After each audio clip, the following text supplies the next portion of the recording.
2002. The land and the birds that we're targeting, we endorse with BMP. All right, so just some. Habitat buffers.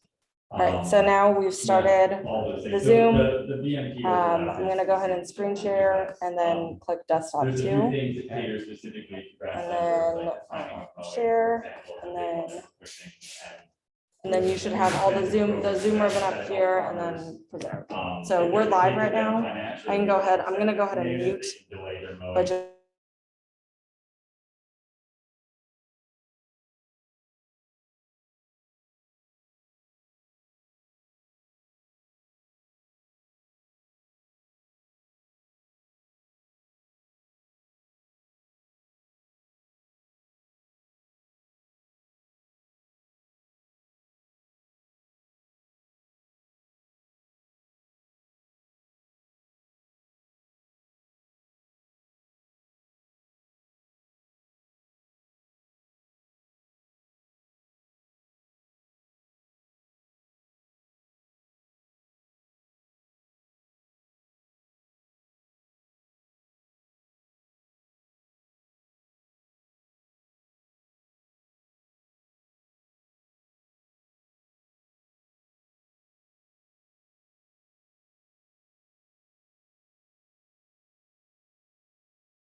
Hi, everyone. We're in Dogwood. My name is Adam. I'm the moderator for this room. Our first presentation today will be April Harper and Nancy Stalik presenting about behavior change, the ultimate goal of meetings in the watershed. Nancy? Thank you. So we had an alternate title for this, which was Partnerships in the Watershed. So just know really this is about MeWes in the watershed, but it's also really the bigger picture. It's about partnership, and it's all towards the of being able to initiate behavior change in people. So do you also do the advancing of the slides from over there? Okay.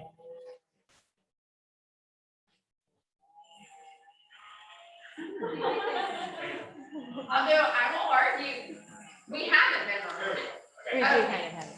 If you Okay. can see it. All right. There So, might be interpretive data. right. So if you could go to the next one, that was my little intro slide. Okay. I believe this is the next slide. I can't see some of the words. Okay. I can be over All right, here all right, thank you. confirming for you. Okay, so if anyone doesn't know what MeWe is, it's Meaningful Watershed Educational Experience. And it was developed via research to make sure they had a model that actually caused people to change their behavior. And so it turns out that when you teach students about their local area and you tell them about the issues that are occurring in their local area, and you give them the tools to do the monitoring and the hands-on activities, and then give them the tools to choose the activities that will help mitigate the issues in their area, that they actually feel self-actualized. They feel a lot of power that comes with that. And that initiates their change of behavior. And we hope the change in their hearts and minds as well, that will lead them to more change in the future. Okay, I'm ready for the next slide, Adam.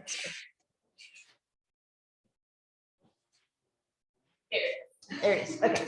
So MeWes actually have 4 elements, and they consist of issue definition, which is a bunch of in-class lessons where the students get to learn about the issues that are in their area. They also consist of outdoor field experiences, which can be anything from water quality monitoring to our favorite, which is taking kids on a paddle. So that outdoor field experience would really lead to appreciation, we hope, of the local resource, which is their waterway in the area. And that would hopefully lead the students to become invested in keeping that watershed clean. So that's why that's engaging no matter what you do. Student action projects, which could range from civic to acts of stewardship. Civic would be having them engage in their local officials, their locally elected officials, or even state, even federal. And stewardship would be like planting a tree, installing a floating wetlands, any number of things, but that would be some type of action project. Oh, go ahead, I was Rachel. gonna say, I've got some new people in, suggest, because we were meeting about, I'm April, and this is Nancy, and we're education managers for Friendship Practice. And do y'all know what MeWes are? Yeah, did one not know what MeWes are? Okay, just meaningful watershed educational experiences, which you'll hear more as we go, but just to get you caught up. Okay. Sorry. No, please, thank you. So MeWes, right, they have the 4 elements. We're covering the elements now. Issued SOL-based lessons, outdoor field experiences, many types of civic and stewardship action projects, and synthesis and conclusion, which is really how you crystallize and then share the knowledge that you developed over time. I think we're ready for the next one. Right? Nailed it, good job. Right. Okay, so why do we need this behavior change? I just picked one really current reason why that I heard on NPR just a couple days ago. And this has to do with climate change, but many of all the partners here, many of the things that they do actually help us with climate change. So I'm just including this because it's just one reason why we'd want to initiate behavior change. And that is, just consider this fact. In the 1980s, FEMA handled, that's the Federal Emergency Management Agency, handled less than 4 $1 billion disasters. Compare that to the last 5 years, where each of those last 5 years, FEMA handled $12 billion disasters. So when people think of, oh, FEMA, they're not doing their job, they don't seem to be efficient. Well, that might be reason why. They're having to handle so many now. So we really do need behavior change, and we need it now, not just coping mechanisms. We need behavior change. Just one of the examples. Okay, I'm ready for the next one, Adam. Is oh. this my chart? I don't think so. I think this is supposed to be. Oh, you can keep pressing, oh, pictures. Oh, there it is. Okay. Or any of this. Gotcha. All right. Did it just take time? Yeah, yeah, Okay. it's there. Now we have pictures that maybe. So it's supposed to be youth. So who are we counting on to have a behavior change? Of course, we want to educate everyone, but in our education department, in many of your own, our partner organizations, you are educating the youth. So they're the ones that are going to grow up and take action. Hopefully they're the future. It's not any single one of our action projects that we have them do. It's not going to be a tree planting. It's not going to be the installation of a floating wetlands. It's not going to be one riverside cleanup. It's really the change in their hearts and minds that they go through when they participate in this and see that they, as a student, can have a great impact. So that's what we're doing. We're reaching into the future through our impact with youth. So that's who we're counting on, youth. And now I think it's And your now, side. and which, y'all, like Canva, or Canva, I'm thinking Canva is like spelled. Y'all, I got so excited about this chart and now I can't even read it. But here I am. I will pantomime all that's happening. So this is a timeline of maybe like history as it pertains to the Chesapeake Bay, which is bonus points. Is the Chesapeake Bay, if you know the answer, is the Chesapeake Bay the largest watershed in North America? Do you know the answer to this? You say yes. I think so. Yay, this is really important body of water. So anyway, it took us a while to get to like being like, oh, we should take care of it and educate about it. So in 2000, a mere 2 seconds ago, really, oh my gosh. So the 2020 Chesapeake Bay Agreement was signed, and its emphasis was on, okay, there needs to be a greater focus on education and outreach about our watersheds, right? So like that was the main thing, and the goal being like, okay, this needs to be taught in schools, like precisely this needs to be taught in schools. At this time, so we have multiple states that are in the Chesapeake Bay watershed. At this time, Pennsylvania, Virginia, Maryland, and District of Columbia agreed to this, at least for the portion of like considering meetings. Yes. So that was back in 2000, right? Back in 2000. You said 2020, but you were pointing at Sorry. Like I think it was, now it's 2020. Oh my gosh, how time flies. But yes, 2000. Those were the ones who agreed. And then by 2005, so of course Virginia agreed, but then it takes time to actually enact these things. So we have an executive order in 2005 that we cannot read this exact quote because it's there, but it's essentially our governor enacting and saying like, all right, by the time a student graduates, by 2005, this is our first year, that by the time a student graduates, they should experience extreme bay watershed related outdoor experience, right? So that is kind of vague, right? So we're saying you gotta do it by the time you graduate, kind of vague. We jumped to 2012, which I think is important because 2012 is the first year of grants being awarded by NOAA for bay watershed education training. And I think this is really important to think about, is because from here and then on, we obviously have and across the states, right? Like people are considering watersheds. But by 2012, you know, someone was like, wow, this is a great idea. We should do it. But are we going to give resources to teachers yet? no, who does that right out the gate? So here we have, Noah stepping up and being like, all right, well, let's get some resources so that teachers maybe do this on top of all the things they're going to do. So I just think that's an important note, that it took some time for people to like get on board and be like, all right, we need resources, we need partnerships to make this happen. 2014, there was another Chesapeake Bay Agreement. This time, they're like, all right, we got to tell people that they need to do more. We were a little vague before. Let's spice it up a bit. And now we have Delaware, West Virginia, and New York joining in, and Pennsylvania joining in with like the rest of us, right? So now we have full watershed agreement. And now we're saying like, all right, this is when like what Nancy was talking about, these experiences, they need to be hands-on, they need to be student-centered, right? We're getting to the crux of what a MeWe really is today.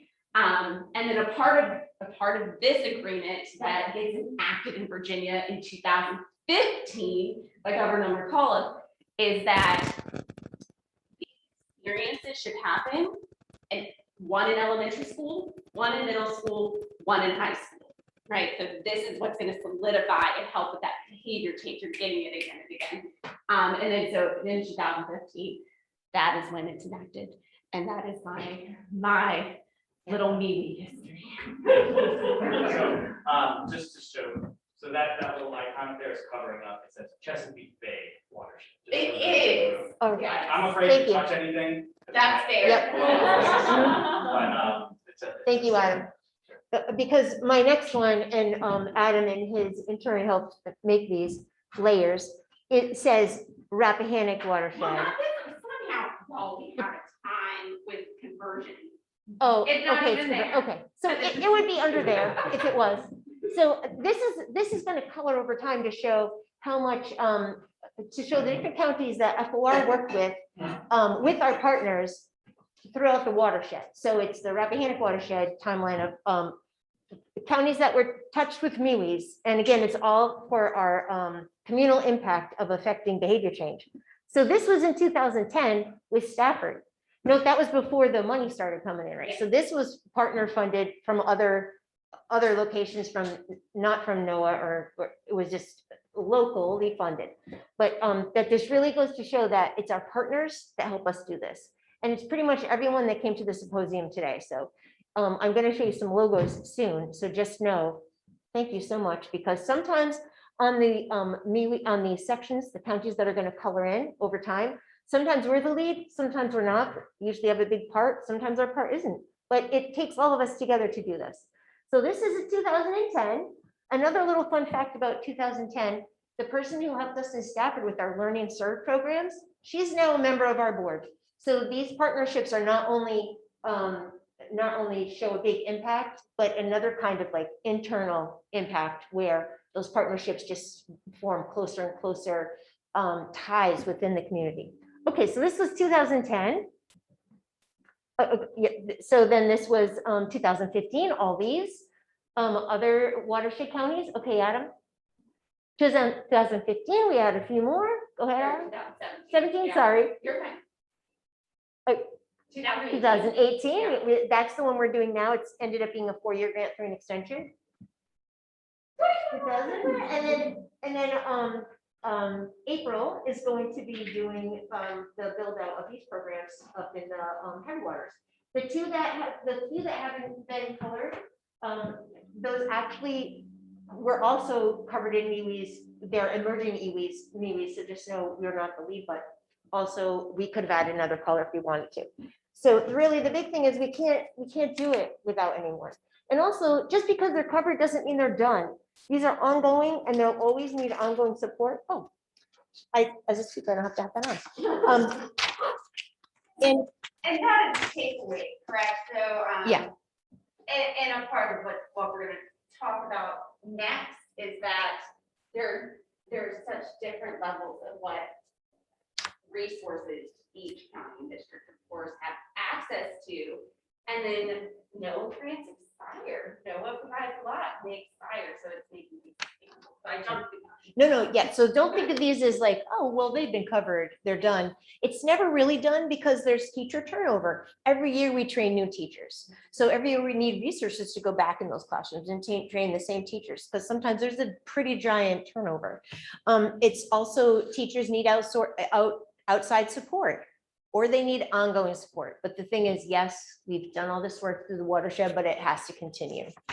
I'm just going to show the funders and then we'll get to yours. So who makes this happen? Everybody, and pretty much all of the people who came to the symposium, you're all parts of these groups. These are just the partners. I say just, there's never really a just rate. These are the partners from the title grant, our initial title grants. Just kind of check it out, give a little mental thanks to these. If you are in this group, thank yourself. Okay, next one. Gotcha. Middle watershed, same thing. Next, Adam. And then Headwaters. So just know it takes everyone working together to do this. I'm pretty sure. Okay, all right. So the next one, Adam, is really quick. Changing. Yeah, are they effective?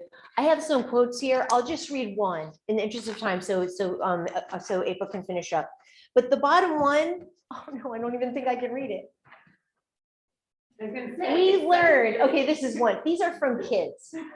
We've learned that if we pitch in and try to keep the environment and secure it, we'll make the world a much better place. These are quotes from kids.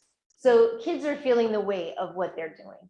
So just know they're inspiring from kids. All right, April. All right, and then, so one of the future meetings, we talk about partnerships, talk about support. One of the big things, what you can't read that is nice and pretty colored, consistent, efficient, and strategic. So those are my themes here. So we want things year after year, right? So they really are SOLs in Virginia focus on 4th, 6th, and then 9th grade, but there's like, as you get older, it's a little bit of flexibility. So we want, for behavior change, it needs to be consistent. You need to experience it again and again. We need efficient use of resources. And then what that leads into is our strategic goal, because it's not always efficient to be spending so much time directed at just writing grants. We appreciate all our grants. We couldn't do it. We couldn't be here without grants, but that's not the end all be all. So we could spend more time directly with students and teachers with consistent funding. So the main thing, FOR is working with the state, advocating at the state level, and then going to be striving to work with different districts and localities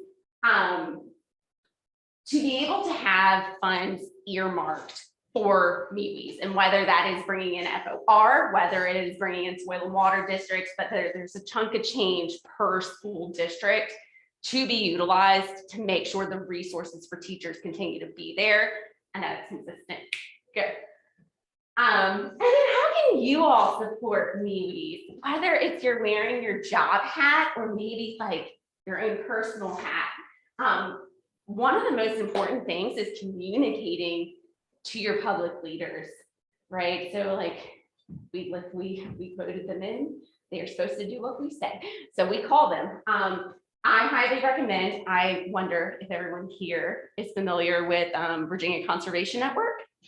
Got some good nods. Their common agenda, our FOR's executive director helped write the common agenda item for environmental literacy in our state. And it literally is like a template, right, for how to contact your public officials and what to say when you're talking to them. So great resource there, because environmental literacy is important. You can help organizations like FOR make connections with school boards so that we can get to having those great discussions. So that's kind of our next goal, is how folks can help, because you may know people. I don't. I'm an educator. I know kids.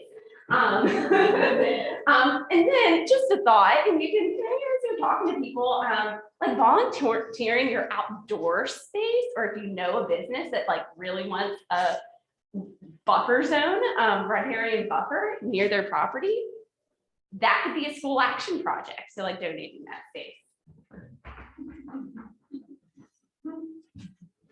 This was a picture of a myriad different action projects we did. Does anyone have any questions about our partnerships, MeWes, our plans for the future? So guys, we'll start with questions in the room and then I'm gonna move to the chat if anyone on the internet has. Making chat it in there. It's technology. Yes. Oh, not then. And no, you haven't. Not at all. Interpretive dance.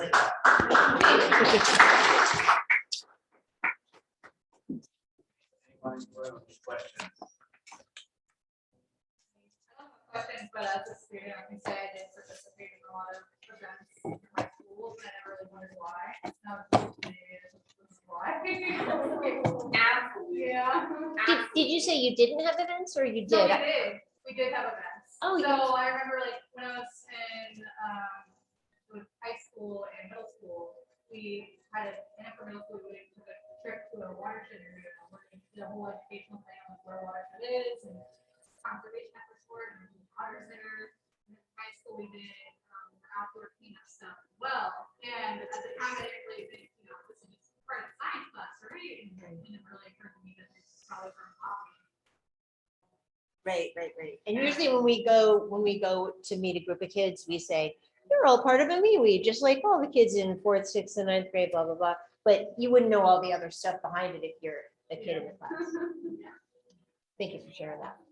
Are there other groups throughout the state that you work or ones that take care of other water sources? Oh, yeah. Absolutely. Yeah. Like the James River Association, or the James River Glen Haven River Now, just off the top of my head, yes, lots of Mhm. great work. You're right. You were seeing partners that we work with in our watershed, but there are other specialized watershed people that work for theirs in the Bay. The past week or so, I saw some certification for Virginia environmental educators. Is that with Virginia Association for Environmental Education? Is that what that was? It is, so I'm actually, hi, different hat, president-elect for VAEE. We are hoping to launch the certification program in January. That is our goal. We're all volunteer run board, so y'all, it's a fight. Is there another one? Is that the one that has the criteria one? the Yes, three? Yes, Okay. and if you look at North Carolina's environmental education certification program, it's what we modeled a lot off because it's so phenomenal. It's such a phenomenal program. So you could even look at, because we haven't launched ours yet. Oh, We wanted to it get seemed like it was Lynch. like ready to go. It was. It's that one It section. is on the verge, ready to press go, but not quite. And it's aimed at like specifically teachers or? I would say the goal for that is to enhance environmental literacy for teacher, to help teach educators and teachers how to teach the best environmental literacy practices. Yeah, so teachers, educators, I know math naturals that have done programs like that. But I know what he's talking about. It looks like there's it appears that section 1's up. It's not actually section 1. Is that just like a Criteria prelude? one, they Yeah. might have put it up to look at, but we haven't started accepting applications yet. And there's so much information I could say that I don't think I have approval from the full board to say it all Gotcha. yet. Right. Cool, I was just wondering if that was that, yeah. It's gonna be great. We're really hoping that it becomes like a high standard for folks that have it or are given like the green light from potential employers. Cause that's how I'm making my peanuts right now, is doing homeschool. So, Nice. All right, we don't have any questions from the chat, but we do have a comment. This is from our board member, April Peterson. She said, great job. Thank you for the history on the MeWe program. It's fantastic to see the growth across the watershed. Thank you, April. Yes. Thank you so much.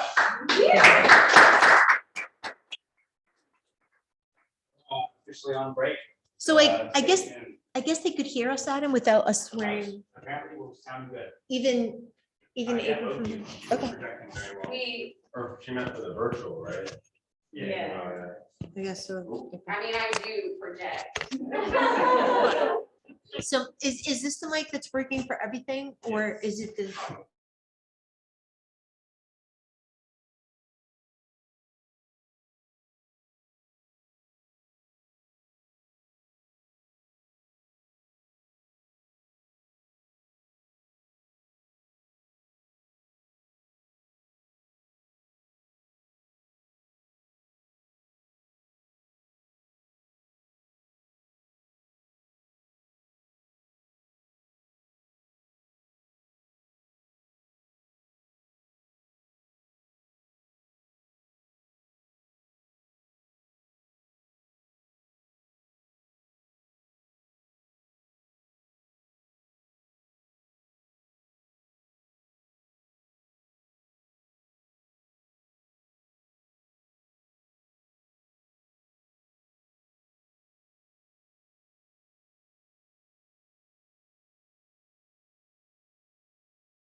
Hi, everybody.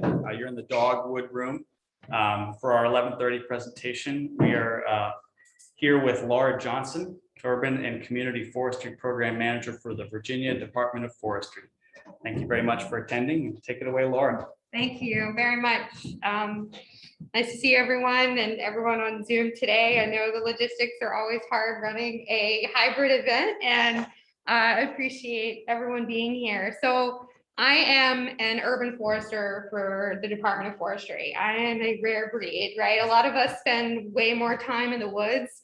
I, on the other hand, spend a lot of time on sidewalks and talking to people. So it's a little bit different, but that's kind of how we are. Next slide. We are a little bit of background on us. We're a small federally funded program, so all the money that supports us comes from the Forest Service, actually. And there are two of us, and we base out of our Charlottesville office, but we have statewide assignments. So pre-pandemic, I see my life now, pre-pandemic and post-pandemic, right? So like pre-pandemic, we would be traveling all over the state on a regular basis. Now that's heavily limited, but hopefully we're going to be getting back to some normalcy like with events today. And really our goal is to help Virginia communities create diverse, healthy community forests that are accessible for all. And that's a really big ask, but that's what kind of gets me out of bed in the morning and keeps me motivated. And that's why I do what I do. And we are supported largely by our field staff. So you have some great field staff here locally in the Rappahannock Watershed, but we kind of travel around and provide technical expertise and support for them. Next slide. So Brian asked me to talk a couple of bit about the grant programs that I manage out of our office. And not only do we manage grant programs, but we also provide a lot of technical assistance communities like I was talking about. I'm often the arborist in the community that can't afford to hire an arborist themselves, right? So I travel to lots of small communities addressing everything from tree planting issues to tree risk to all of the above. So it's kind of great to travel and see people and be connected, but we accomplish a lot of our goals really through collaboration and partnerships, because we're just an office of two, with partnerships like the Friends of the Rappahannock and various other groups. But we manage two programs out of our office. The first is the Virginia Trees for Clean Water program. That program was initiated in 2013, about the time I started with Department of Forestry. I worked for a nonprofit prior to coming to our agency, and that is built to support direct on the ground tree planting projects. So I'll talk a little bit more about it, but our goal is really right tree, right place. So I am a longtime ISA certified arborist. I look at every application. I determine whether trees are appropriate for that site or not. And so it's a great kind of combination of programming, and we're always in flux. I'm a pretty easygoing program manager, so I allow edits and all sorts of changes till we kind of get it right? Because we want as many trees in the ground as possible without having the wrong tree in the wrong place. And then the second big program that we manage is the Urban and Community Forestry Grant Program. And that program is purely federally funded. So we provide financial assistance to create sustainable community forests within Virginia. And that's a big, broad ask. I even have a miscellaneous category within that grant, just because I don't want to limit people's creativity and projects that they can initiate, because it's not all in my head, right? I want to make sure we have flexibility there. So next slide. So a little bit more background on the Virginia Trees for Clean Water program. Again, it's for on the ground tree planting activities. So we'll cover everything from trees to supplies. We'll offset some of the labor costs associated with planting. We'll also cover seedlings for buffers, caliper sized trees, kind of anything within the spectrum. I found that managing programs over the years, there are lots of limitations with some of the federal programming and what you can plant and where you can plant it. And so this really has no rules, right? We just want to make sure that right tree, right place, right?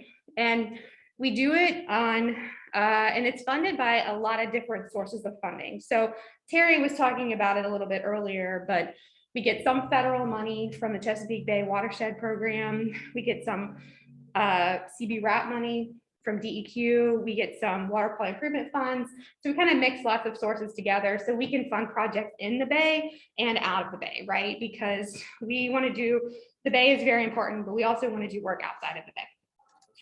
And so once we've cobbled enough money together, we issue a request for proposal.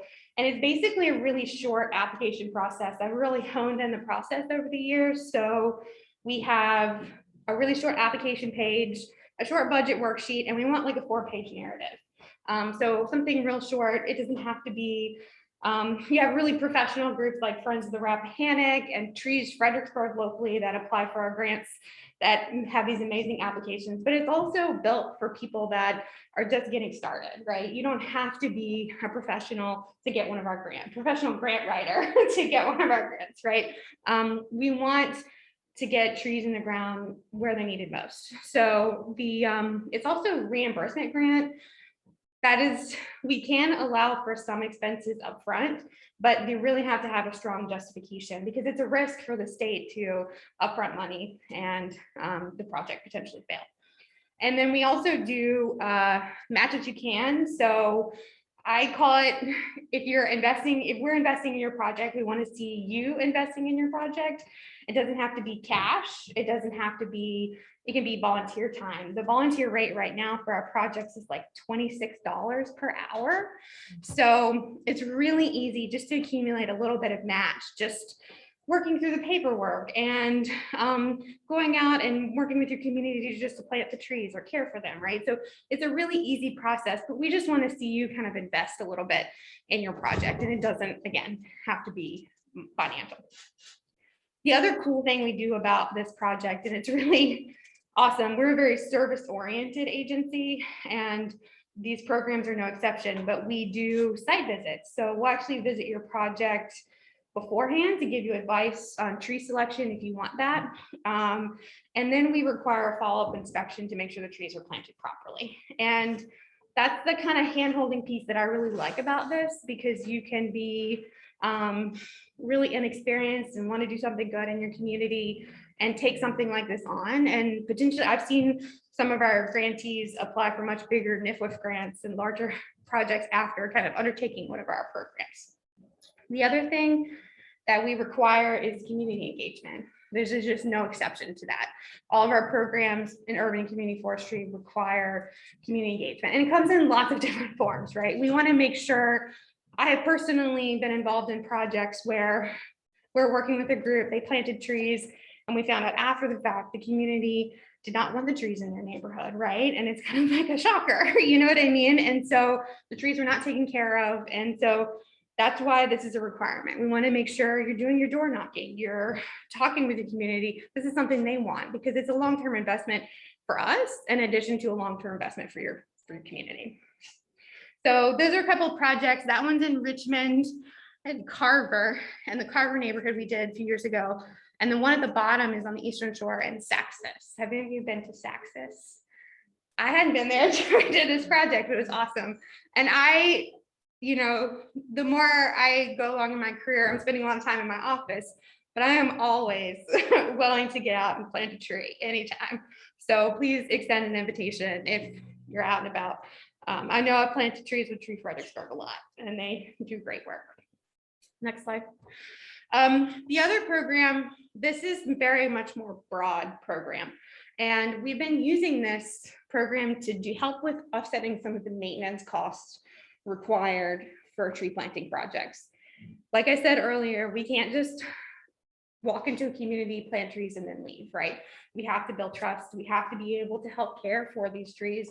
And so we've been doing a lot of workforce development through funding through our federal sources, including that project there. That is that Carver planting. We actually hired VCU students, and they're taking care of the trees for the next 2 summers after they were planted with input from the local community. And we sent them through the Richmond Tree Steward training program. So we paid for them to go through the program so they could know about everything from pruning to proper watering to identification. So we've been working really hard to kind of match, you know, tree planting is a very sexy subject, right? It's very, everybody likes that, but there's just no money out there for maintenance.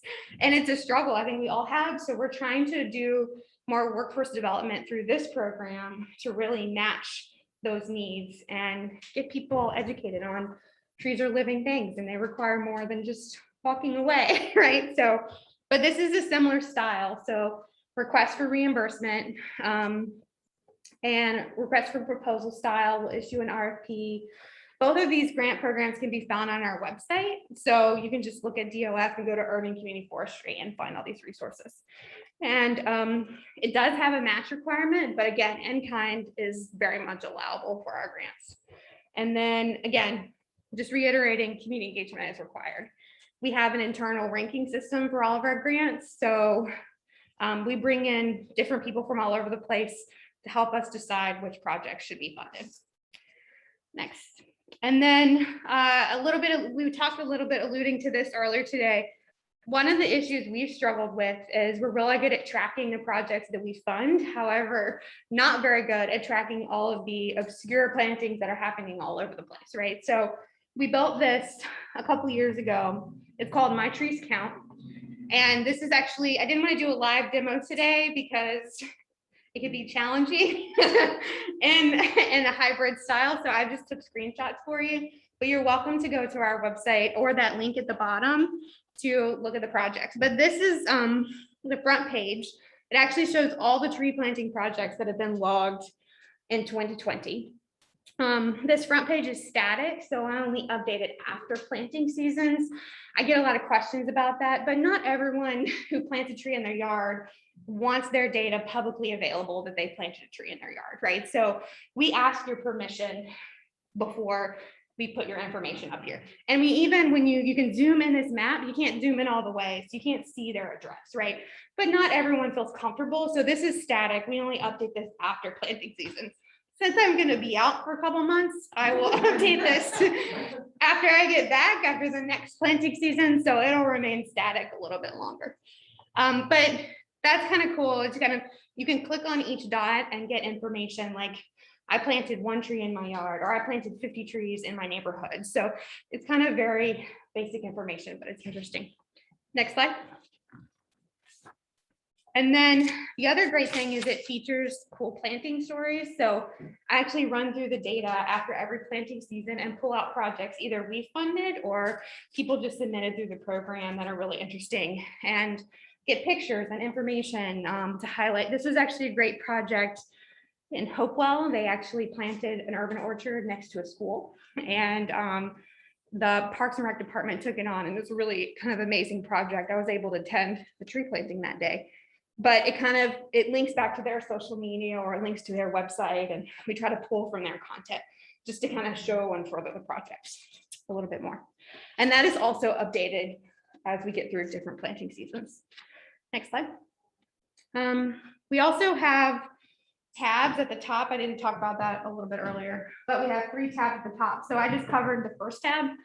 The second tab is talking a little, it's just purely informational, like why our trees make a difference. You've been hearing a little bit about the benefits of trees from Terry and Bettina today. I don't need to rehash that with you, but it talks a little bit about that, connects to Forest for the Bay, for example, other great groups and Arbor Day Foundation. And then next slide. And then it talks a little bit about the Bay watershed and our WIP goals. Terry was talking earlier about our massive WIP goals and how we're going to get there, but we're all trying the best we can. And so that's kind of how we've outlined trees in Chesapeake Bay and talk a little bit about the WIP here. Next slide. And here is where you submit your data on tab number 3. And you can do it on a mobile device or on a computer. We're going to be working over the next year to actually make it more app friendly on your phone.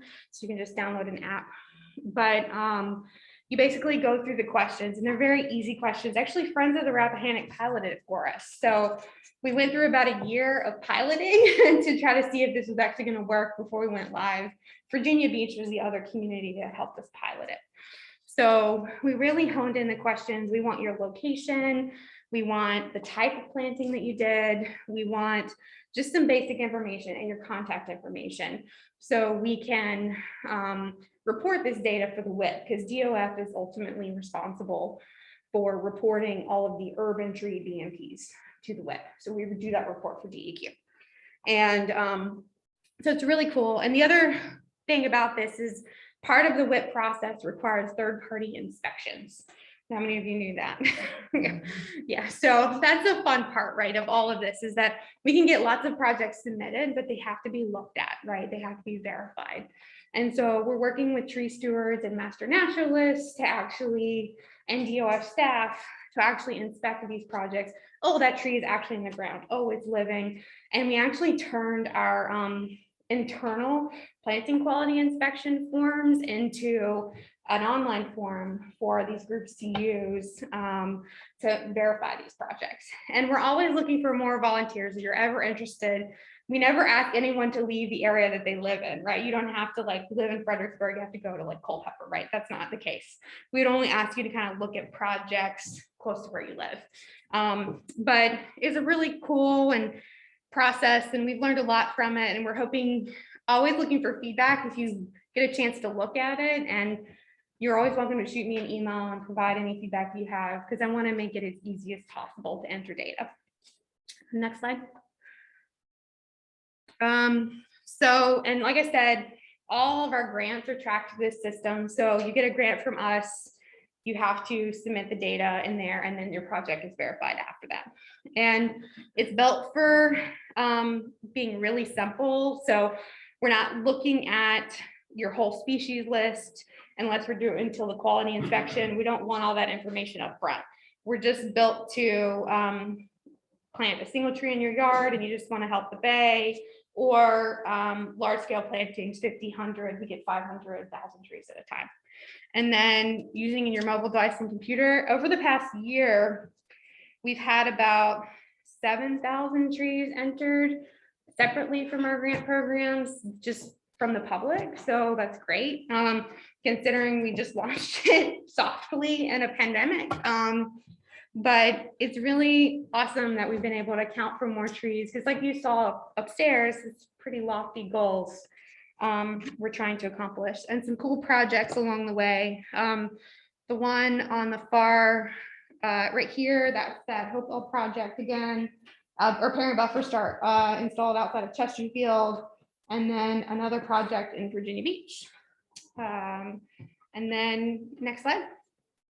That's it for me. I was told to do 15 minutes, so I cut you out, but I'm happy to like chat about things. And these are just programs that I manage, but there's lots of other kind of financial resources out there to help you do projects. And I'm always willing to talk about a project. And I think if you apply for one of our grants and don't receive money from us, you're going to get a call from me or Molly, who is my other staff at DOF, and we're going to talk about why and how to make your project better. And so we want to make sure that we're growing resources and planting trees and doing the best that we can. So do you have any questions for me or any thoughts on tracking app or the grants? Yeah. Could landscape contractor who does the design and installation for a client be a third party reporter, or do you need somebody that is completely separated from the project? So verify for the database. Oh, so to verify for the projects, that's perfectly fine. So what we require for the verification, you just have to do a little training for us, and you like the tree stewards make great addition because they're going through a training. They can ID the trees within the planting project and stuff, but that's perfectly fine for us. I'm trying to find out about this project because I want to be trained landscape professionals and other stormwater professionals, and they could be tracking for you if they have private clients, but I couldn't find anybody in Virginia Beach that was actually piloting it, for instance, that could tell me. The city was, I'm glad it's on the wall, yeah, the city was actually doing it for us. So we wanted to kind of scale it. We worked with Friends with Rappahannock to do nonprofit. They're doing mainly like on other properties, right? And so, but Virginia Beach, we wanted to make sure it could work on a municipal scale too. Yeah. So the city had no mechanism for logging its tree planting activities. And so they just have their contractors execute these projects, they look at them. So we wanted to make something easy for a municipality that has very limited staff. I know Susan French really well. And so that's where we piloted it with them too. Yeah. So forgive me, because I'm learning the first principles of a lot of Yeah. things.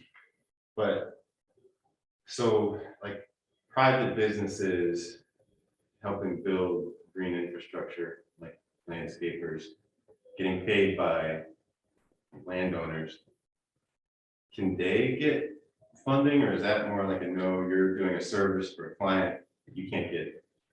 Yeah, we funding? typically wouldn't gear our grant funding towards like a private property or a business like that, right? We have very limited funding and we want to make sure community engagement is a critical part. And so oftentimes projects that are submitted for private property are excluded from our ranking process just because of the greater benefit, right? So that's the case for kind of, but there are other great programs out there like VCAP and other types of programs that are suited for private property planting. This is more for larger scale. The financial resources here are for larger scale municipal based projects. Yeah. So on that note, say it was a private property, but it's an apartment complex, for example, with lots of kids, lots of community engagement possibilities, and it's a storm drainage or riparian zone you want to do, is that something that you guys would Yes. consider? Absolutely. Okay. So we do a lot of HOA plantings, and the only thing is we ask is that it's in common space, and so Right. that the community can benefit directly from that. So that is definitely, you know, I thought you were referring to like someone's backyard, right? That's much harder for us to justify, Okay. just from our federal So resources. just because it's private land doesn't exclude it from? No. Okay, excellent. No, we've done, we just wrapped the RFP for Virginia Trees for Clean Water, and it was, applications were due a week or so ago. And we have 39 projects, and I would say about 12 to 15 of them are just HOAs. Oh, really? Yes. So One of those is actually mine. is that your HOA? Yeah, I'm from Royal. So I just want to say it was a pretty, I mean, it was a pretty streamlined process. Yeah. You guys have done a nice job with that RFP and stuff.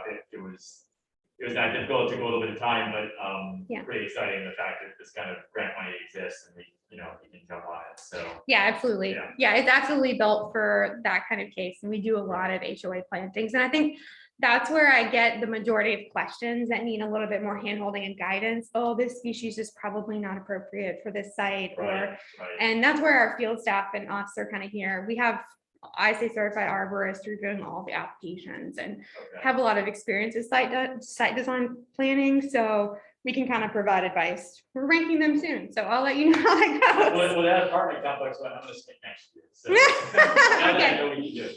Yeah, so, yeah, but it's definitely totally allowable. We just Okay. ask that it's for the benefit of the community, and you can kind of talk a little bit about that. Sure. Okay, excellent. Because there's a lot, unfortunately, I've worked with apartment complexes in the past, and there's not a good budget for tree planting. You know, all of it goes into construction, right? Yeah, So yeah. a lot of it's an afterthought, unfortunately, so, but that's allowable. Cool, thank you. What percentage or breakdown would you say of that grant program is within schools? Oh, yeah, so we've done various projects. That's a other big thing, you know, we're talking about apartment complexes, but schools are very much the same, right? And all the money in the municipality goes to building the building and not necessarily landscaping. And you have to be delicate a little bit with your landscaping in school systems because there are these fear of crimes and hiding, and which is not true, right? That's an education piece that we are able to provide too. But ultimately, I would say probably 10% of the applications we get are schools. And we do provide resources either through our agency or through the groups applying to educate the school on the benefits of trees. That's the other piece of this, right? We want to make sure, but it is less than I would love for it to be, right?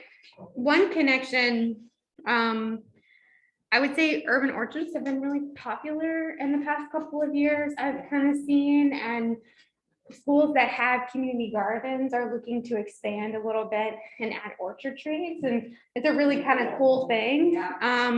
So I think that's one approach that's been introducing more trees into the landscape that are kind of for production purposes. That picture from Hopewell is a great example of a project we did, and there's several across the state that we worked on. And then this is that we're thinking of like the tree stewards in DC.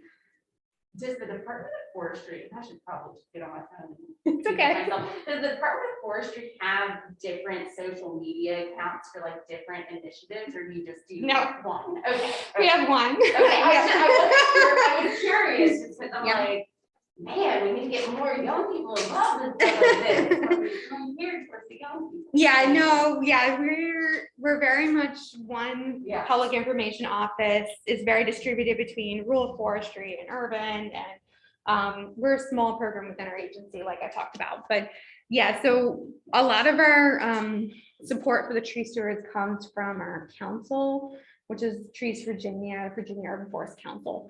And I spent a pandemic writing a new manual for the tree stewards, so you can check that out. But yeah, that's kind of, and the tree steward groups are awesome. A lot of them are nonprofits in themselves. They have their own social media accounts and can really do things that I can't do. So yeah. So on that note, do you guys have any suggestions for groups like tree stewards on how to build up recruitment of younger generations? Because I moved to Front Royal about a year ago, and I look at our tree steward group, and they do a lot of great work. Yeah. But they're aging out. Yeah. And there's nobody in that group under 50 years old. And so, I mean, that's going to become an issue real It soon. is. And so I'm wondering, I'd love to be able to help that conversation along in Front Royal to try to get some younger people involved with that group. So I'm wondering if you guys have had any experience facilitating anything like that, or have any resources or any ideas about how to start that conversation. I'm a little nervous too about starting the conversation. Yeah, no. It's like, oh, you're all old. You know, it's really more of like, what is the succession plan? Yeah, It's no. like, we need to be educated, we need to get the next wave coming in here. It is a really big issue, I think, universally across all of our tree steward or master naturalist groups across the state, right? So like, it's not just us. And I think the structure of it is, a lot of retired people, because of the fact that you have to get 60 hours of pruning, and who with small children can do that, right? So I think that that's a really big discussion. We've been having symposium and regular meetings with the tree steward groups, kind of all of them collectively, to try to get some information, but because it's not just, it's a bigger demographic issue, right? It's not just age, right? It's not representative of our population either, right? So like, how do we engage everyone and make sure this is an inclusive process, right? So I think it's a really big discussion that I think we're all gonna have to sit down collectively and have. But some of our more experienced tree steward groups, like the Charlottesville area tree stewards, I know there was a request actually from Front Royal a couple weeks ago about how to do that. And so we have a listserv that we work through to engage other groups. And so the Charlottesville area tree stewards are trying to help Front Royal get a kind of more, a younger base, basically, through their experience. Yeah, wonderful. Okay. And so I think it's really, each group evolved very differently based upon the needs of their community, right? So Charlottesville area tree stewards does a lot of invasive species work, whereas Arlington Alexandria does a lot of structural pruning, right? So they've evolved based upon community need. And I think that they each have their own unique approach. And so having a bigger conversation with the collective groups is how we're going to kind of solve that problem, because Front Royal is one of our oldest groups, but it's been held by a few champions that have eventually wanted to leave or be done. And there's been a few people stepping up to kind of take a leadership role. So excellent, thanks. Yeah, no problem. All right, guys, Thank it is you. noon, it's time for lunch. Thank you so much, Laura. Yeah, no problem. You guys back in Dogwood, little later this afternoon, starting at 1 o'clock, for a Piedmont Grassland Bird Initiative presentation. That sounds exciting. People should attend that. Thanks. Was that for a specific group? Well, I think you're gonna be on. Yeah. It's a group in front, it's just I one little actually chapter think of this big. of how great- Initiative, it sounds. I like. need to reach out and talk. I'm not yet, but I'm in contact with a lot of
Hey,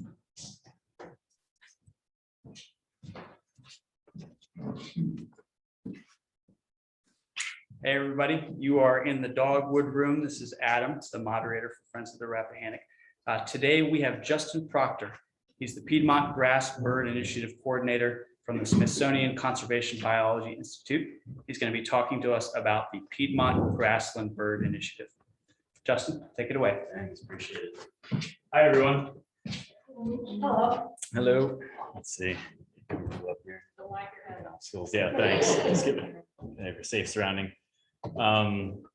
Yeah, so I'm Justin Proctor, and it's a pleasure to be here today. Thank you, everybody, for coming. This is great. Good meeting all of you here and all different practitioners across the region working on conservation, especially on working landscapes. So I think we've heard a lot today about kind of forests and rivers and things like that. And I'm going to come at you from a different habitat, and that's our grasslands. And I think you'll find that we have a lot of things in common, and want you guys to be thinking about ways that we can complement each other's work, especially from a grassland point of view. Bless you.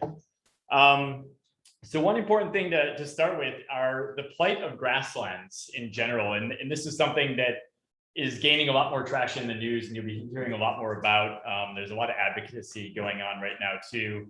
And that's the fact that we've lost a lot of our grasslands or our prairies. And probably when you think grasslands or prairies, you think more of the Midwest, but also the East has had a lot of grasslands historically as well, a lot of native grasslands, and we've lost 80% of those grasslands. And that's a huge loss. And that's its own ecosystem. There's a lot of wildlife that goes along with that, right? And so there's a couple big reasons why. And those, one of the big ones is conversion of that habitat to other uses, whether that's battlefields or whether it's soccer fields or whatever that happens to be. There's been a lot of natural reversion of grassland to forest, which can be good or bad, depending. Obviously, we have a lot of people here who are pro-forest, and I am too, of course. But it's interesting to think about how succession takes place on some of these landscapes and whether or not we should be stopping that succession from taking place in some of these landscapes to promote more native grasslands.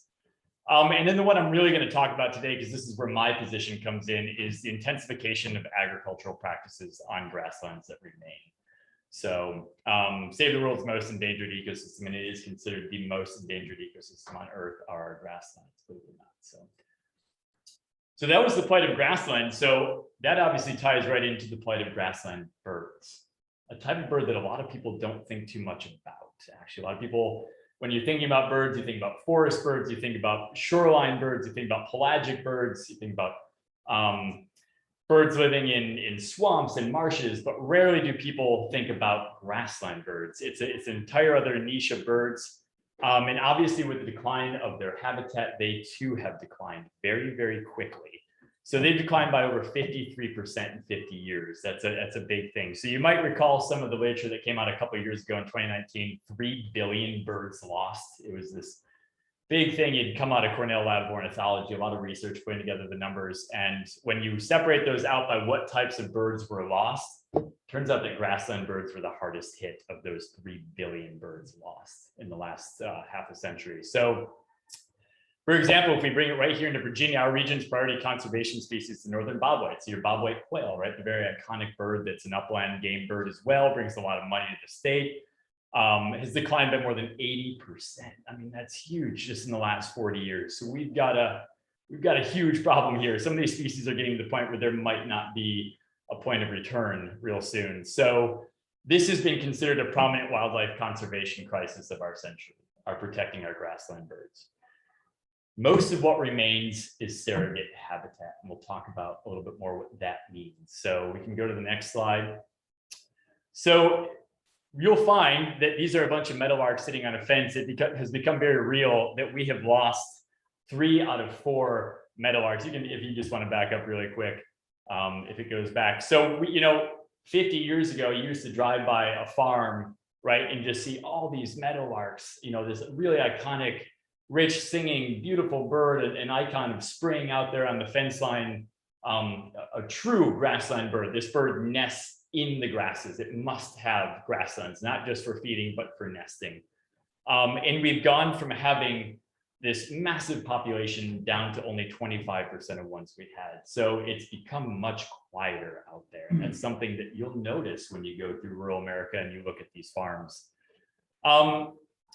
So why conservation of grassland birds on working landscapes? So this is what we're doing. I work for Virginia Working Landscapes out of the Smithsonian Conservation Biology Institute. And they work a lot with different landowners and producers to work with conservation on working landscapes. And up where we are, we're based out of Front Royal. We've got a lot of cattle and a lot of hay, usually both happening on the same landscape. So something to keep in mind is that agriculture covers a third of our landscape here in Virginia. It's a major habitat. Agriculture is a habitat that we need to address, right? It offers a really neat opportunity for conservation. I think long gone are the days of looking at farmers as this enemy of land stewardship or of conservation practices. And it's come around to where it needs to be, and that is that we are allies in this, right? These are the people growing our food, working hard, doing what we ask them to do. We're the consumers. So how can we give back? How can we help them be better stewards of the land, have that land work better for them? So something interesting has happened is that these grassland birds used to have these big prairies and these meadows and these grasslands to nest in and feed over. And now what they have is something that looks very similar, but is not the same. It's a working landscape. So they see that same grass out there, the same grass you drive by that becomes, say, whether it's Timothy grass or Johnson grass or whatever, fescue or orchard grass, it looks like a grassland superficially, but it's being worked, right? So the birds start nesting in there come May or April, May, and then all of a sudden 3 weeks later, they're having chicks. And then we mow it down to 4 inches high, and it's 100% mortality of every bird in that hayfield. And you never would have even known. It's kind of like pulling the curtain back from what's actually happening in those grasslands. A lot of people have no idea the wildlife that's unfolding down in there. So what we've realized is that there's actually a really cool opportunity to do conservation on these landscapes. We've realized that you can implement a suite of different best management practices to actually benefit grassland birds on these agricultural landscapes rather than hurting them. We can go to the next slide, please. And so to your left, that's a native prairie. That's what the native prairies used to look like. If you've ever gotten a chance to see a native prairie, they are harder and harder to find these days. They are beautiful. And then with a click, you'll see what the birds are seeing these days. It looks superficially very similar, like what I was talking about. And this is that surrogate habitat. We've replaced the native habitat with a surrogate one that looks the same, can provide many of the same things, but again, has a lot of other challenges and obstacles meshed in with it, right? That the one on the left didn't used to have. The one on the left used to maybe have some bison roam through it occasionally, or some deer or whatever happens. Obviously, the landscape on the right is much more intensively worked by machinery, by cattle, by horses, whatever it happens to be, right? Or all of those. So how do we solve the complex conservation challenge of making a working landscape work, right? But also have it work for these birds that have nowhere else to go. This is all they have left. It's not like we can not do this. It's not like there's other prairie or meadow out there for them to go to. These farmlands are all they have left. There's nowhere to transition to after that. If we don't accommodate them, they're gone. I mean, that's the reality of this type of habitat. So how do we make this happen? We can go to the next slide, please.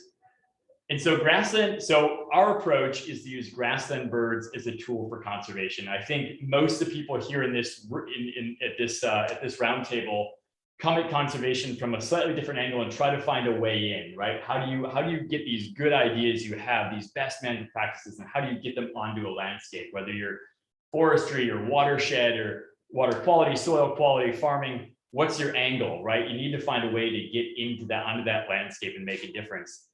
And one thing, for many, many years, even before I came to Virginia and I was working for this program, I've spent probably the last 15 years of my life using birds as a tool to reach people. And I have found that it can work very, very well, especially when you open people's eyes to how amazing these birds are, and that they're literally in your backyard, and that they depend on you. You are their stewards, right, on that landscape. So we have some amazing grassland birds in Virginia, if you aren't familiar with them. Here are two beautiful ones. You've got your tree swallow on the left, of course, that probably many of you are familiar with. And then you have your short-eared owl on the right, which you're more likely to see in the late fall or the winter, because it doesn't nest here, it overwinters here, which is another part of that challenge, is not only protecting these birds during the nesting season, but we have a lot of these grassland birds that just come down for the winter and hang out and need to feed on our fields in the winter. So we use birds as a tool to reach people and landowners and producers. Next slide, please. So the really great thing that we have in our back pocket is that we know grassland birds and most birds in general are proven indicators of greater ecosystem health and functionality. We know that. We know if the birds are there and they're thriving, we know that many other things are going well on that landscape. Chances are good things are happening with the water, good things are happening with the vegetation, there's food for them to eat, there's nesting cover, there's a balanced ecosystem with some kind of a predator-prey relationship happening. If the birds are there, and especially certain birds, certain flagship birds, we know we're doing some of the right things. And so we also know on that note that if we increase the number of birds and the number of different species on a landscape, we're increasing biodiversity, not only of those birds, but also of their predators. And we know by increasing biodiversity, we're increasing ecosystem services on a landscape, what nature gives us back, of course. And that all in turn plays up to increase landscape resiliency, which is what we're all going for here on these working landscapes, right? How to make these landscapes work better for nature and how to have nature work better for the landscape. So birds are a really powerful tool for doing that. So the Piedmont Grassland Bird Initiative, our goals, we've got 3 or 4 big goals. One of the big ones is to identify science-based best management practices that accomplish 3 things. I'm not going to go onto a landscape and recommend something unless it accomplishes all 3 of these things. First of all, I need to know that it's doing good things for grassland birds. Second of all, I need to know that whatever that practice is, it's also benefiting the landscape, the soil, the water, the resiliency of the land. Third, I need to make sure that's coming back to benefit the farmer, the livelihood, their bottom line. We're not going to recommend one of these practices to anybody unless it accomplishes all 3 of these things, which the idea here is that it becomes a win-win-win for everybody at this roundtable as well, and all the work you guys are trying to do. And I'll talk about some of our best management practices, and I think you'll see there's a lot of overlap. So our goal is to be able to step onto a landscape and offer landowners all assistance all the way from planning through to implementation. We are a team of 4 groups. We're Virginia Working Landscapes out of the Smithsonian. We're American Farmland Trust. Jacob Gillies here today. He'll be giving a talk in the next session.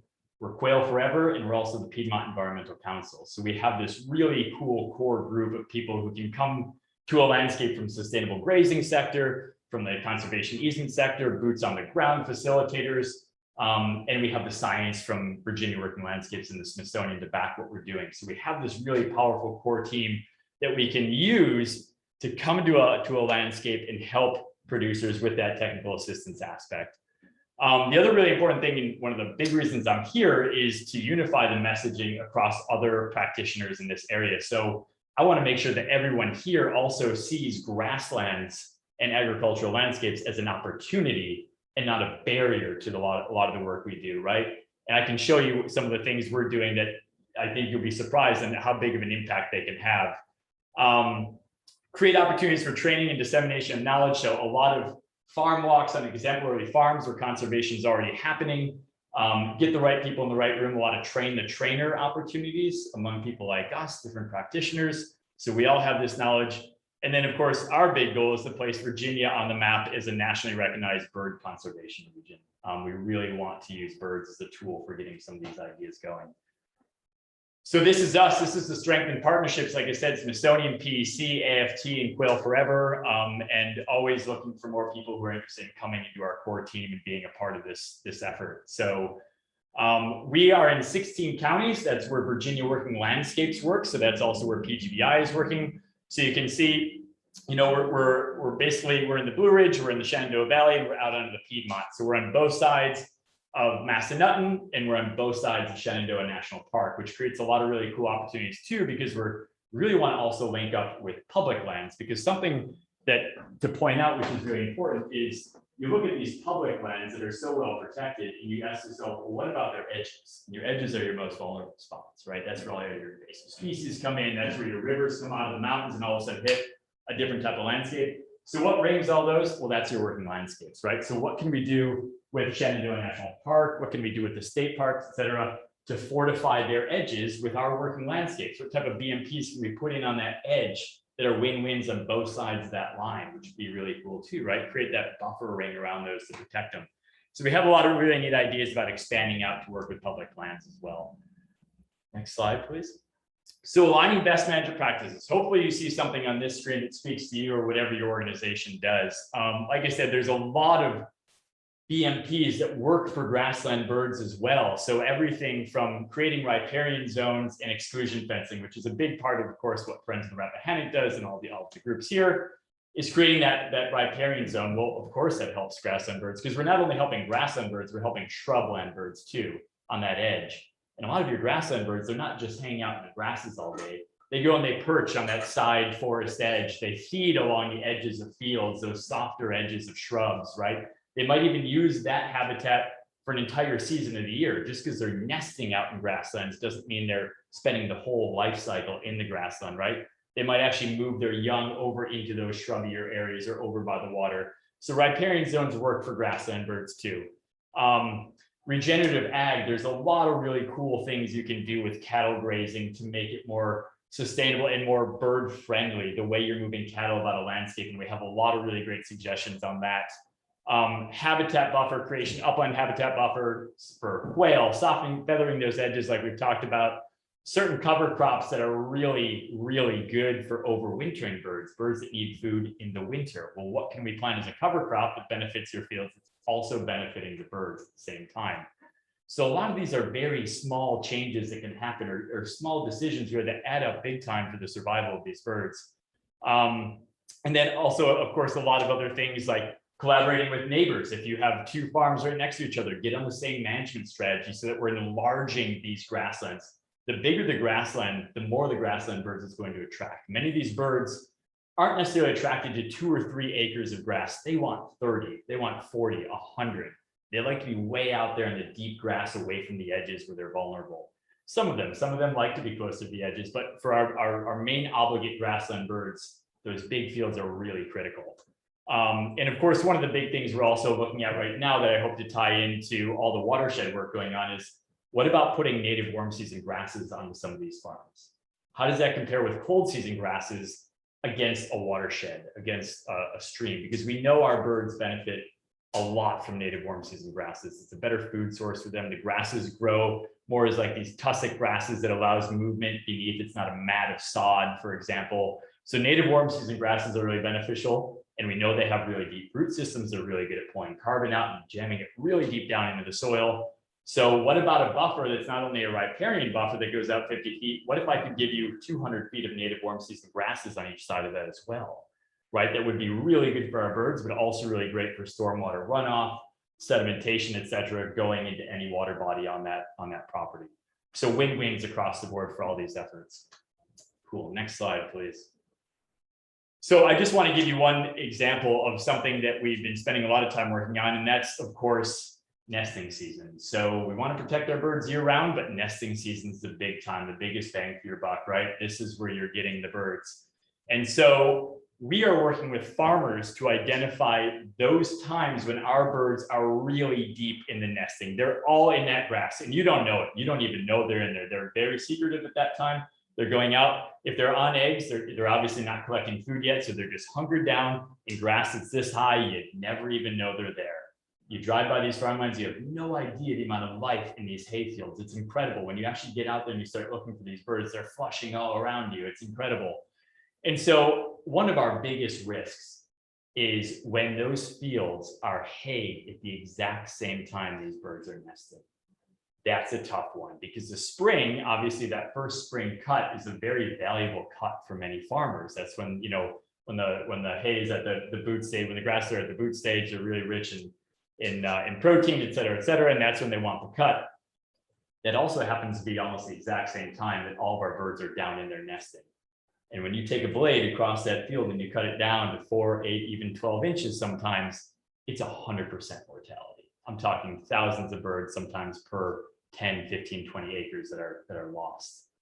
And some of those birds can bounce back and try to nest again. They can flush out of there and try to nest again. Some don't. And sometimes a lot of those birds, because they're used to hunkering down in their nest, when they hear a predator coming, they stay tight on the eggs. The adults get killed as well. So that's a really big hit to us when we lose the adults and the young, because that means nobody's re-nesting. So one of our big programs is this incentive program to try to get different producers to think about tweaking the timing of their spring haying, sometimes only by a week. so that we can fledge more birds off that landscape. And we actually have grant funding to be able to pay for whatever the difference is going to be in your loss of hay quality during that time, to say, hey, instead of, I know you're aiming for a July 1st cutting, could we get you to go back to July 10th, because we're out there surveying, we see that a lot of the birds are just starting to fledge. If you give us another week, we could go from 60% mortality down to 20, which is big numbers when you think about this across thousands of acres, right? And so targeting these times and showing producers sometimes when this is happening is kind of eye-opening in the thought of how can we adjust this? Could you hay a little earlier?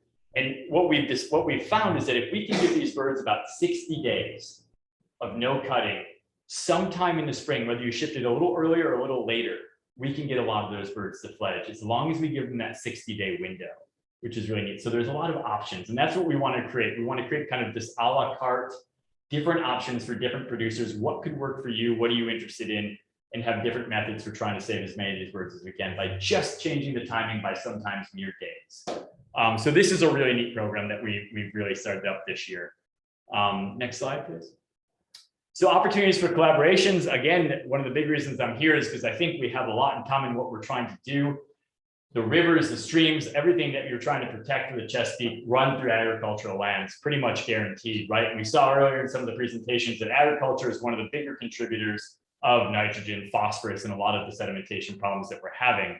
So what can we do for grassland birds here on this agricultural landscape next to a stream that's going to also benefit your stream? There's a lot of overlap. So I'm really interested in keeping that conversation going about kind of comparing different BMPs that these organizations have here and seeing how we can get our grassland bird work to fit into the same.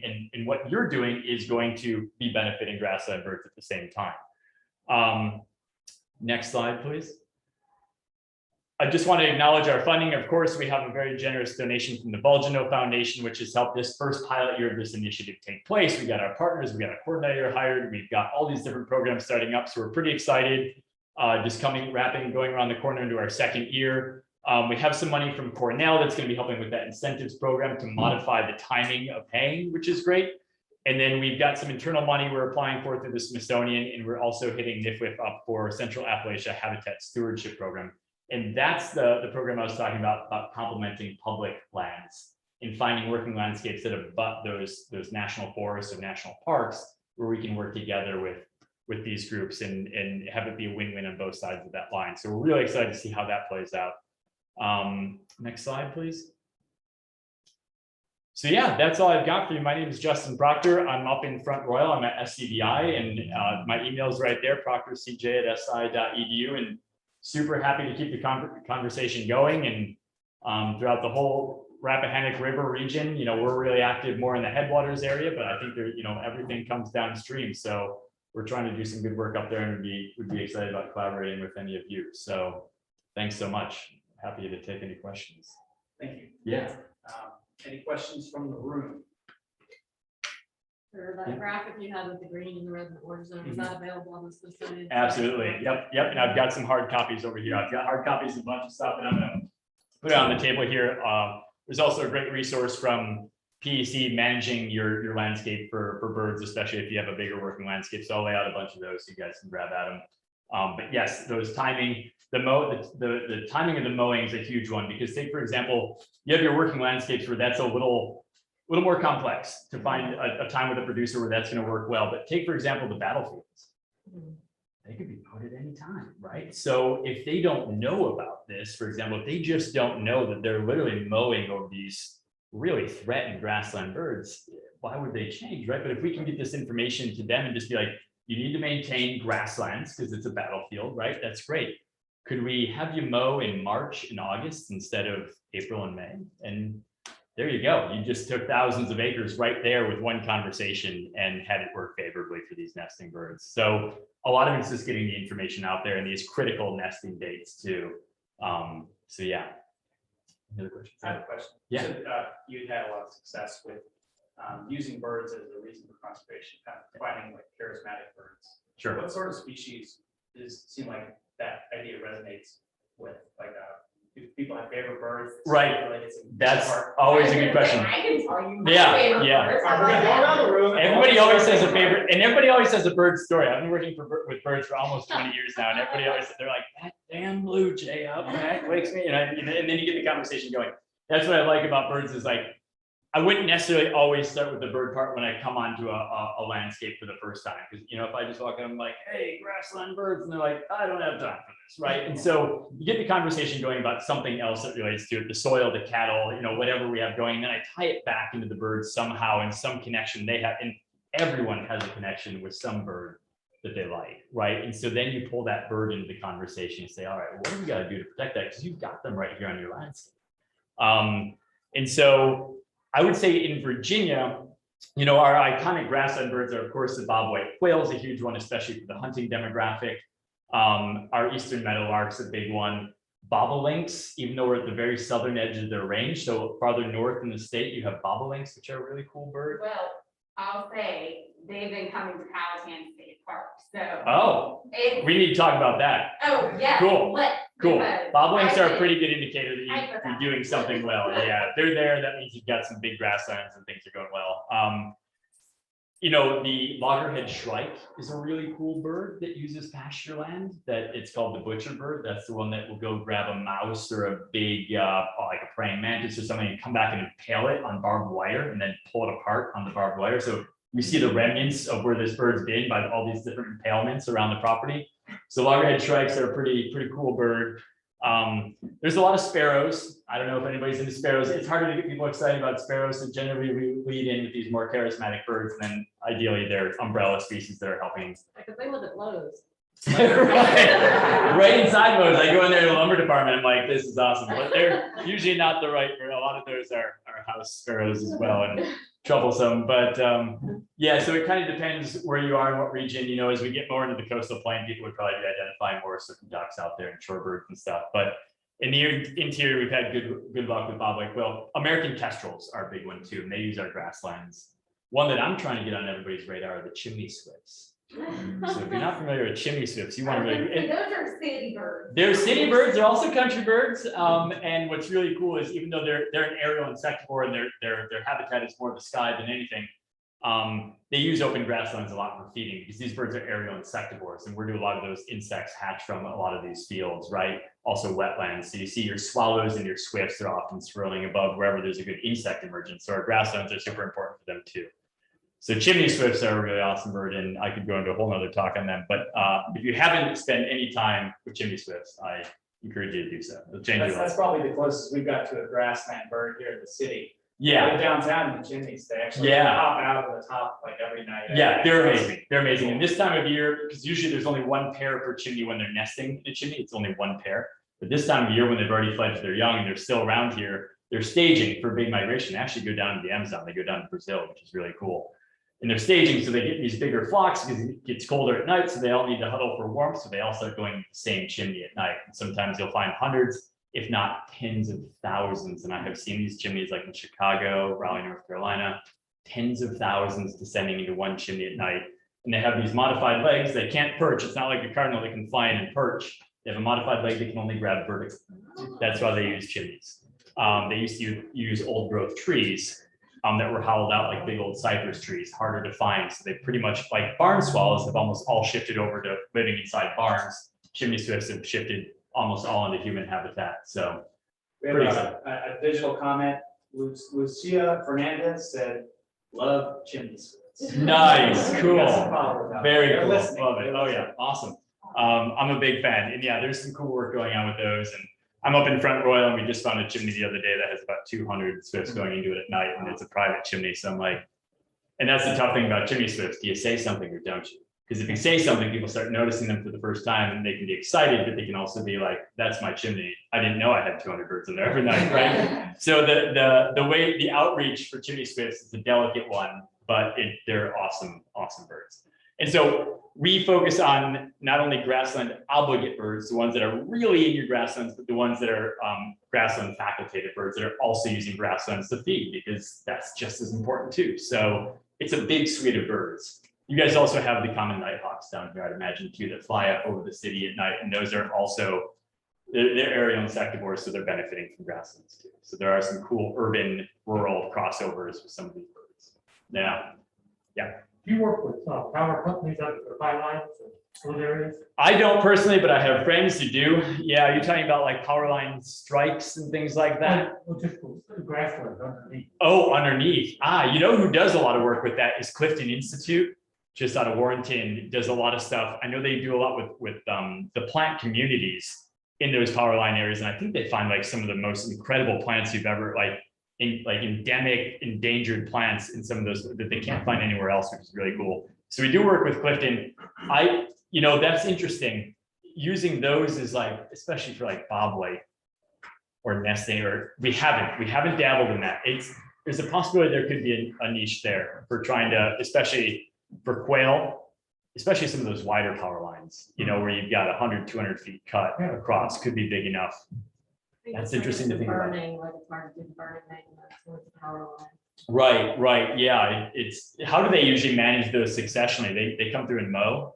They're mowed, yeah. Perfect. It's like every 5 years or so. Yeah. In our community. But did somebody say herbicide? Hopefully it's not herbicide. Yeah, okay. For the woodies. For the woody stuff, so it's targeted herbicide? Yeah. Okay, it's targeted. Okay, it's not a spray from a helicopter or something, okay. No, it's Yeah, so there's potential there. We have not looked into that, but I like that thought. I can run with it. Yeah, when you think about the amount of land that is, definitely some potential there. If we could, especially just help with their mowing schedule, just something like that, to keep them out there doing nesting season, that'd probably be a game changer. Thanks for that suggestion. Yeah. Guys, as much as I love this, I'm gonna have to cut it off, but thank you so much. Thank you. Yeah, that's great. Next is gonna be a field trip led by Ann and Carl Little from Fredericksburg. And I think I'm gonna have everyone meet at the end of this hallway near the kind of open area out the front door. So if you're interested in joining that, let's meet up there at Yeah, you're welcome. 1:45. I'll put out some resources here if anybody wants anything. I was gonna ask, but no.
That's something good.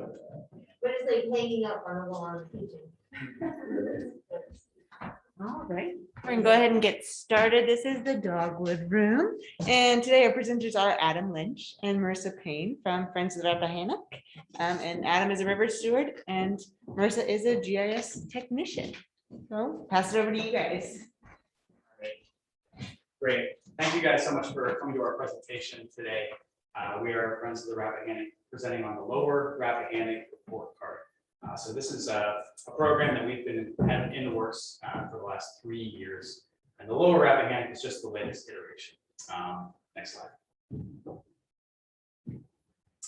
As you guys probably know by now, Friends of the Rappahannock is a river conservation nonprofit based here in the city of Fredericksburg, founded in 1985, really as a group of people doing river cleanups at Old Mill Park. And from there has blossomed into a staff of 10 full-time employees, and several part-time, including Marisa, and an army of volunteers along the way. We have 2 satellite offices, Tappahannock on the Lower River, Culpeper in our Piedmont, and our 3 tenants are advocacy, education, and restoration, serving as the fighting force and the active voice for a healthy and scenic Rappahannock River. So as you guys can see here, we do a lot of outdoor work. We do quite a bit of oyster restoration, tree plantings, river cleanups, education trips. All these photos are of us doing outdoor work, but as you'll find out in a minute here, the report card really is an indoor project.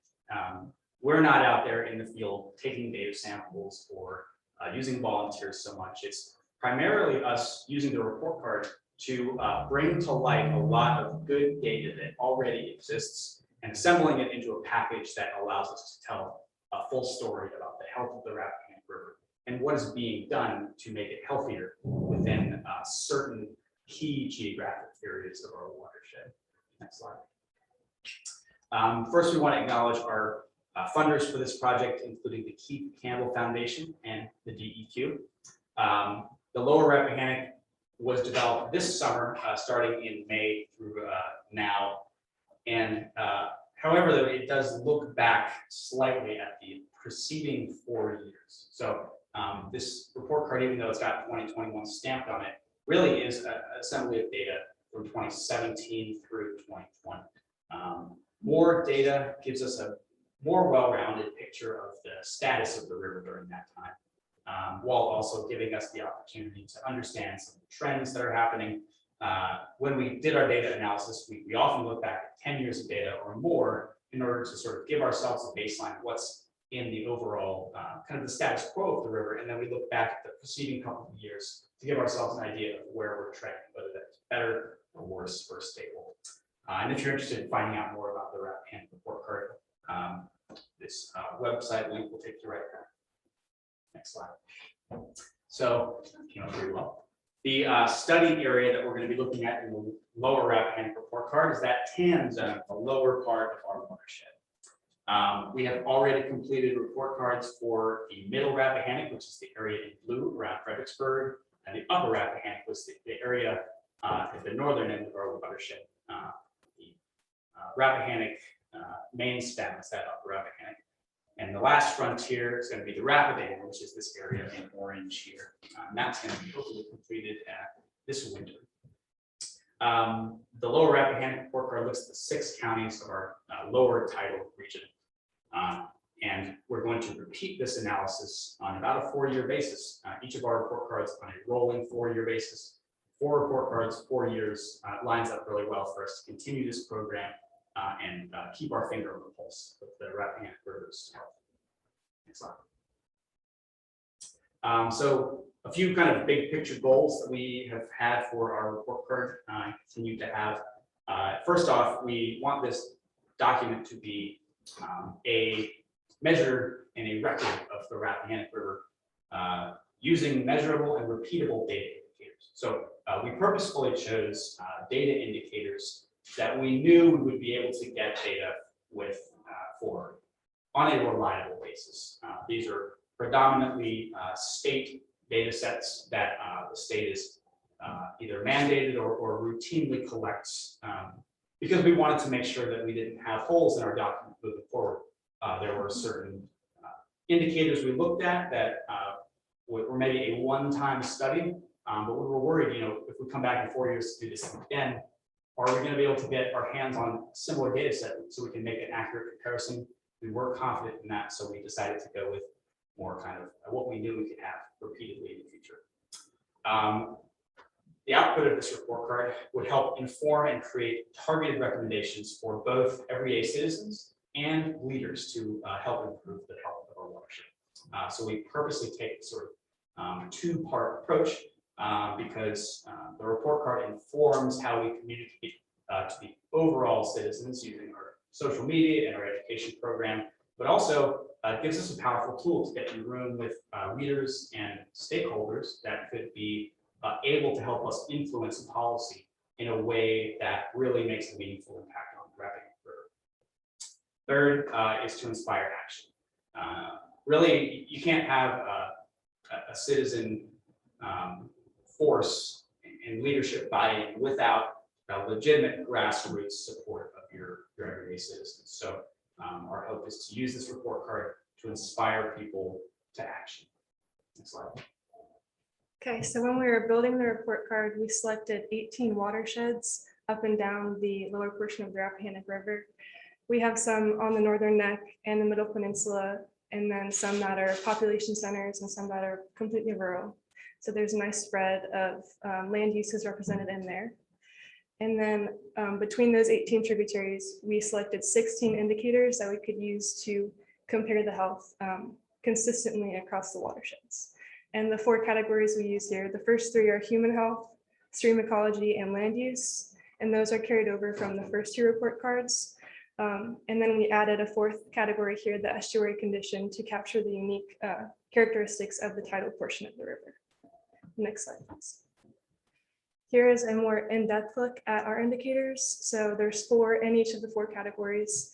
Human health deals with how people interact with the water, whether that be in recreation or in consuming seafood. Land use has to do with land cover and then projects on the land to help improve water quality. Stream ecology deals directly with the riparian buffer, which is the most essential portion of land for stream health. And then estuary condition looks at health of aquatic organisms and shoreline restoration projects and things like that. Next slide, please. Here's a list of all the organizations we got our data from. So as Adam said, we pretty much compiled some really nice data sets from these people. So we ran statistics on those and then consulted with individuals from places like the Department of Health to build our indicators. So it's not just us kind of deciding everything. We really consulted a lot of experts in the building of this report card, and we're thankful for all their input there. So next slide, please. Here's the overall grade resulting from the lower Rappahannock report card. Human health and stream ecology were our highest scoring categories, and then estuary condition was the lowest, but the C+ is actually the highest grade of the 3 report cards so far, and it was really close to being a B-, so that's really exciting. And we will take a look into some specific indicators later on. Next slide, please. Here is a very big spreadsheet of the 18 watersheds, the 4 indicators, and then the overall score. So our highest scoring categories, or I'm sorry, our highest scoring watersheds were Mount Landon Creek with a B and Carter's Creek with a B.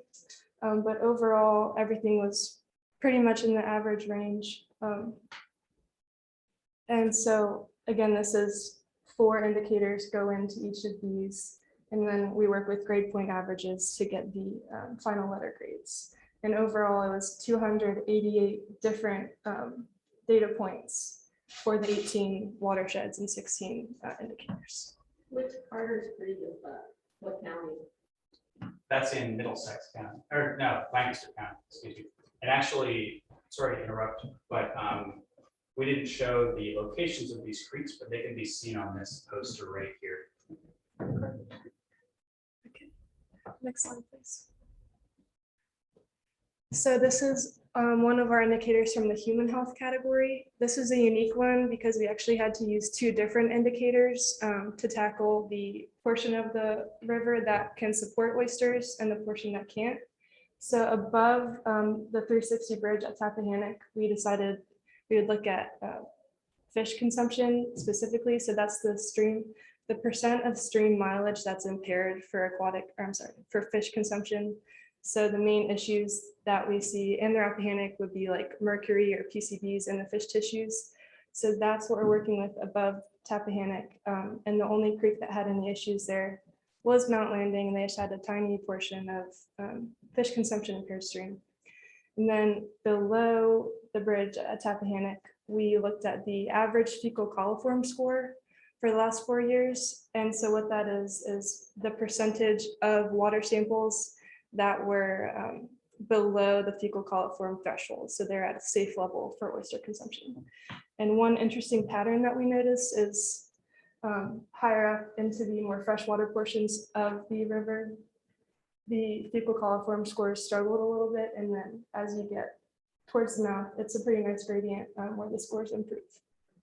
Next slide, please. This is our open space conservation category or indicator from the land use category. And this deals with the percent of conserved open space. It could be conserved through government easement or just in the resource protection area.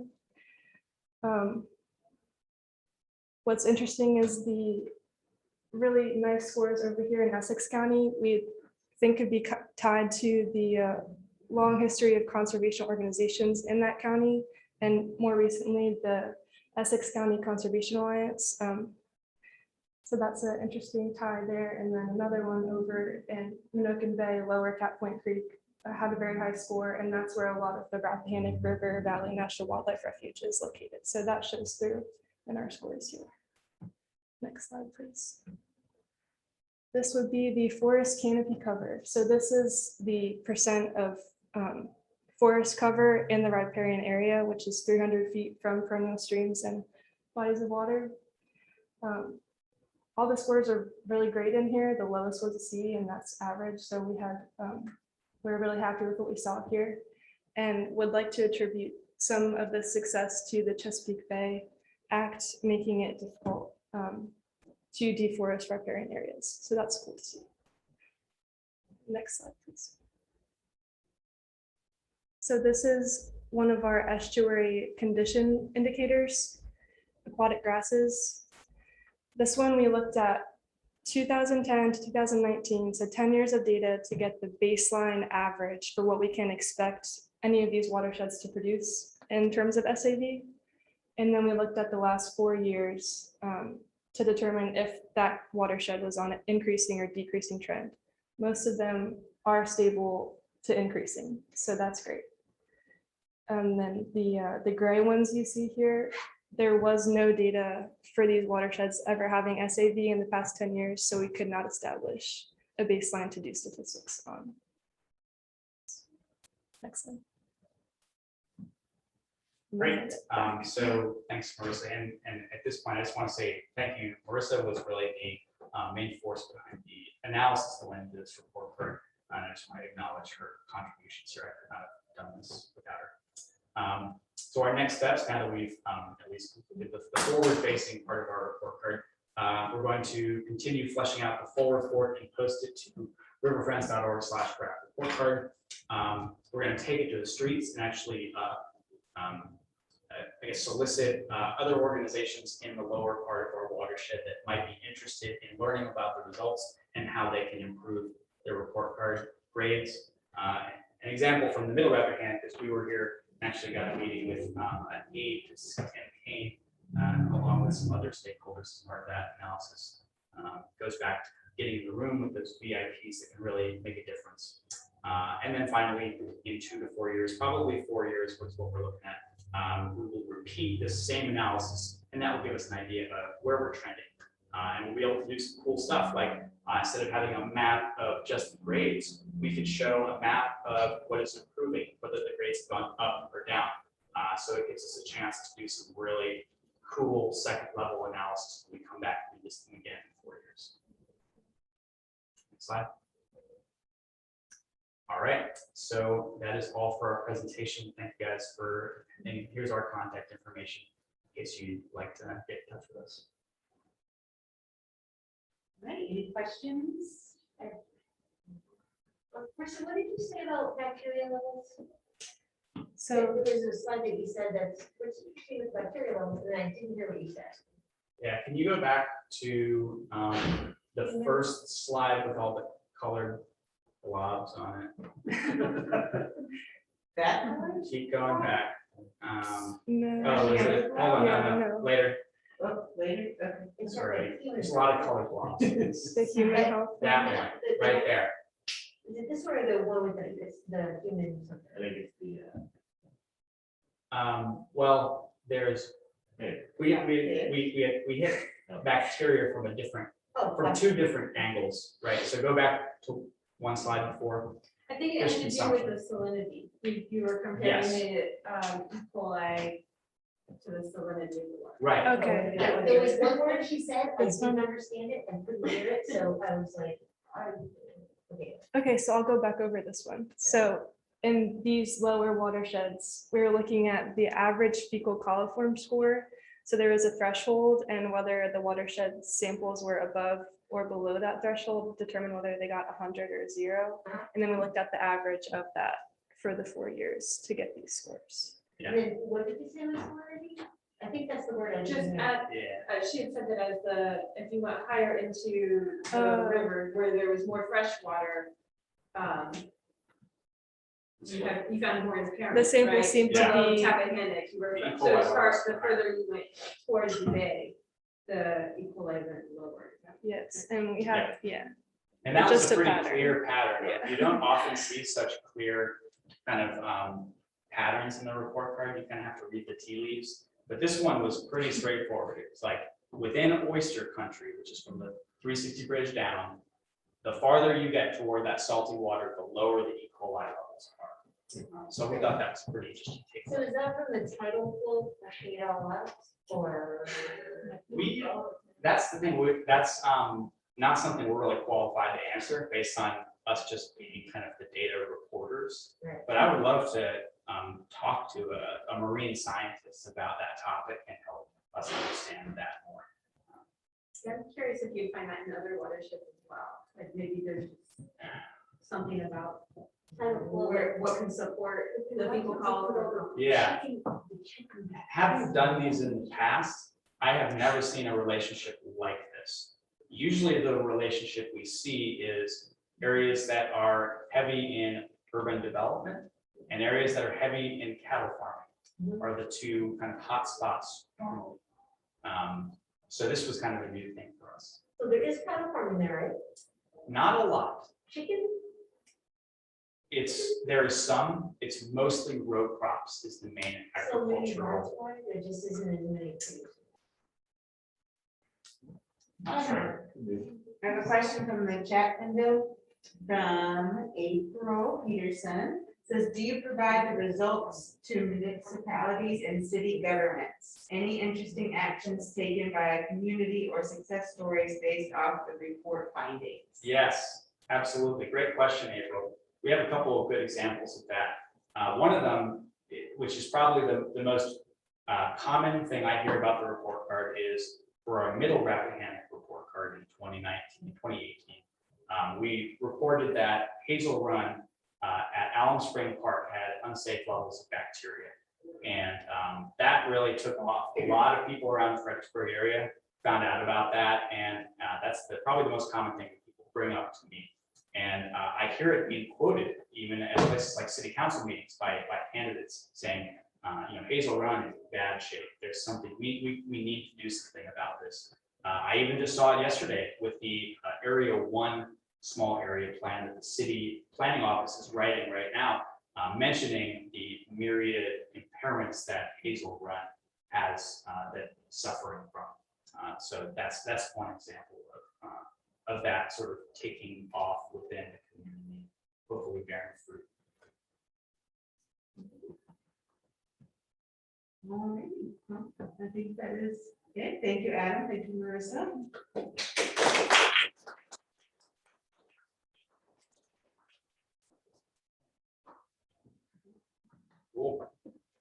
Thank you, guys.